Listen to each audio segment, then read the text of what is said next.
Hey, what's going on, guys? Welcome back to the GM. It is your guy, Boulanger. Up next, what the Baltimore Ravens need to do to improve. Let's talk. When we're thinking about the Baltimore Ravens and how we stack up against the elite of the elite, right? Those teams that are perennial playoff teams, which we have been, those teams that are in contention for a championship, which I think our window is open. But what do we need? What separates other teams from what we have going on in Baltimore? And you can kind of point to many different things as the culprit for the Baltimore Ravens not achieving the ultimate level of success. We can talk about coaching. We can talk about offensive play calling. We can talk about the turnovers. We can talk about defensive stops. We can talk about all of those things. But I really think that there's one major ingredient that we have seen the Baltimore Ravens miss probably over the last 2 or 3 seasons. Now, personally, I think the Baltimore Ravens Super Bowl window has only been open the last 2 seasons, right? We've had good defenses. We've had elite level offense. Both of the last 2 seasons, our defense turned around and became one of the best defenses in the league down the stretch and into the playoffs. But for whatever the reason, we did not get over the hump. And again, there's many reasons for that, but I think it's one major thing that we have been missing, and that's leadership. Yeah, I know I have harped on moving on from Harbaugh, needing a new sound, needing a new voice, needing a new leader. And the truth is, in Baltimore, change is not coming immediately. Now, as I previously stated, I think that the Baltimore Ravens will have a change at the top at the end of next season. But nevertheless, for this season, in order for us to get to where we want to be, we need leadership, but not in the form of coaching at this point. I think offensively, the coaching is going to be very similar. I think defensively, the coaching is going to be very similar, even with the addition of a Chuck Pagano to help out in the secondary room. I think that it's going to be a very similar approach to the 25-26 season. And so what kind of leadership am I talking about? Well, I'm talking about this kind of leadership. Follow my lead and I promise I'll get you there. Follow my lead and come on. Just by looking in a man's eyes and say, look, I'm not telling you something for my benefit. I'm telling you something for the benefit of us. We got to communicate and think mentally. Everybody got to know that there's somebody beside you that's depending on you. Right, it's up to us to go out and win this game. I say now, I need every man to believe that in their hearts. And I don't care what goes on in this season. Don't you ever turn your back on one another. Ever. We got each other. We don't need nobody else. If I got your back, you got my back. If I go to war, we go to war together. We're trying to be the greatest of all time. Bottom line. And if that's what they put before us, let's go get it.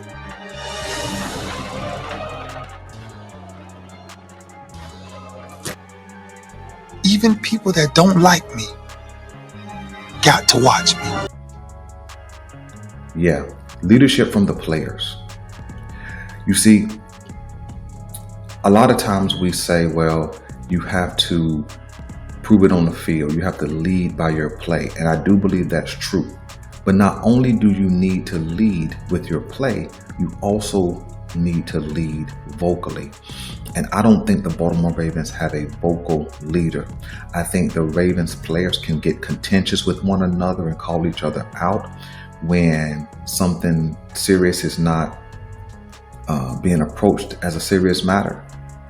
You know, for an example, like when Lamar Jackson calls out Marlon Humphrey on the plane, even though they had won, they didn't win convincingly like they probably should have.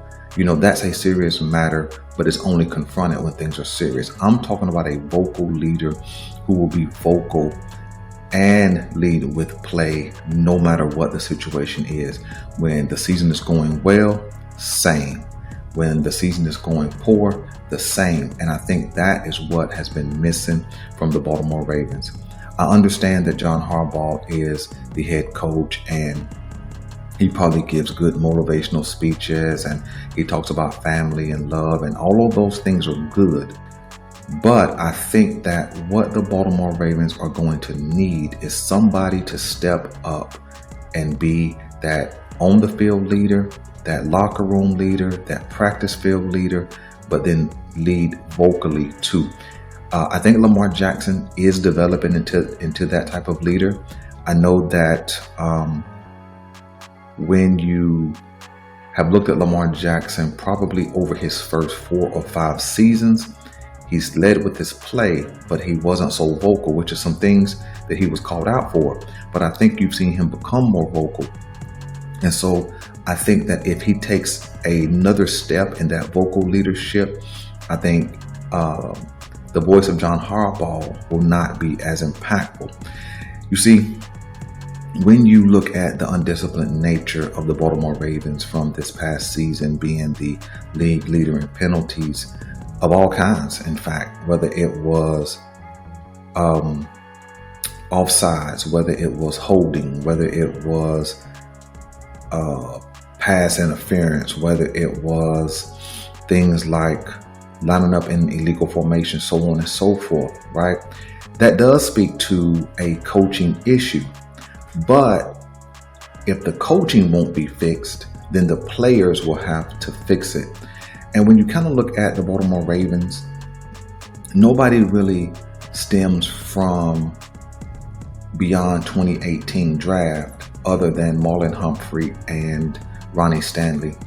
And Ronnie Stanley's future is in question in Baltimore, and also Marlon Humphrey's future may be in question unless he gets an extension. But you don't really see them being vocal leaders unless, specifically Marlon Humphrey, something serious is happening. And I thought we heard Marlon Humphrey kind of step up in that vocal leadership, because he definitely did it with play. But I thought he stepped up in the vocal leadership department when he confronted those guys in the secondary specifically who were not playing well. I think that Roquan tries to be a vocal leader, but he does most of his talking in the media, pre-game, all those kind of things. And he didn't back it up necessarily with his play, but he still talked a whole lot. And I think those things have to match. Your play and your talk must match. But talking alone, right? Talking smooth to the other team, that's not necessarily leadership. Leadership is being able to identify what's happening, what's going wrong, and what needs to be corrected and corrected.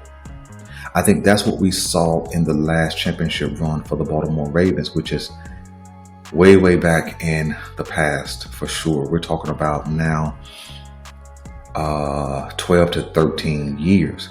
If you remember that season, there was a lot of contention. But the players policed themselves. They called themselves out. They got themselves in check, and they went on and clinched a title. And this is not to say anybody on this team is going to lead vocally and by play like a Ray Lewis. Ray Lewis is the best leader in sports history, probably. But I think that there are pieces on this team that can step up vocally and in play. I would like to see a guy like Kyle Hamilton step up in that vocal leadership. He definitely leads with play, but I would like to see him become more vocal. I know he controls some of the signal calling and things like that of that secondary, but I would like to see him, just lead more vocally, because he definitely is performing very, very well.